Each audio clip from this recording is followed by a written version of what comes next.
Isn't half a good husband better than nothing at all? A cry for the reinstatement of polygyny in some parts of the world.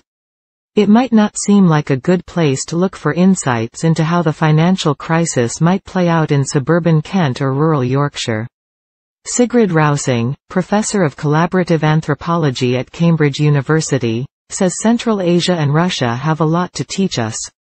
In the 1990s, Russia and Central Asia experienced huge economic change, which changed everything from your career to your bank account, she says. Polygamy is a part of that scene, and it had a huge impact on people's lives. We haven't had the dramatic change in the West yet. Humphrey has spent her career studying the Buryat people, who live north of the Mongolian border in Siberia, and she is the only one who studies anthropology on the edges of the former Soviet Union. The Russian population is falling and there are fewer men than women.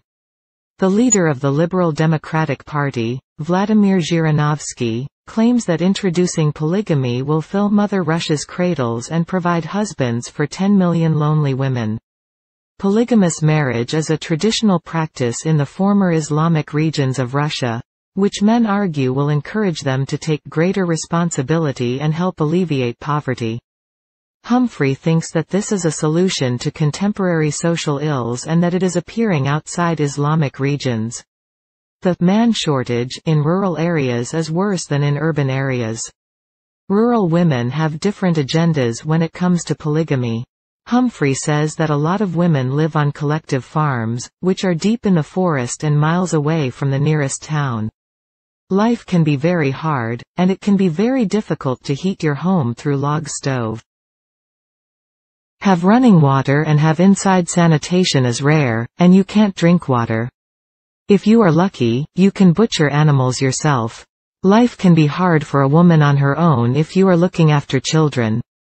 Humphrey's investigations have shown that women believe that half a good man is better than none. There are still some men who are running things, or doing ordinary laboring jobs, but there aren't very many of them. Women say legalizing polygamy would be a boon, as it would give them rights to a man's financial and physical support, legitimacy for their children, and rights to state benefits. The Russian parliament has turned down every proposal to legalize polygamy. It is too far for the urbanites of Moscow and St. Petersburg. Polygamous marriage is not legal in Mongolia. In Ulaanbaatar, the capital city, well-educated women are combining traditional and modern to create something that looks suspiciously like a form of polygamy. The first thing it starts with is the money. Successful families in the country are giving their daughters a good education instead of giving them traditional gifts. Their brothers have to leave school early to run the family business or manage the herds. The senior family of the bride's family are the clever ones. Humphrey says that the idea that women should be well educated is not new. In a country like Russia with a problem with alcoholism, there is an unbalanced ratio of educated women to men. They don't get married. They take a married man with a well-educated background who is also a secret lover. The children of the union are brought up by their mother and maternal family. It is accepted. Humphrey says that these women are among the elite of the society and are tremendously admired.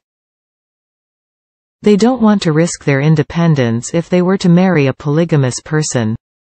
What does this mean for Russian and Central Asia marriages? Humphrey thinks that it's unlikely that polygamous marriage will ever be legal in Russia.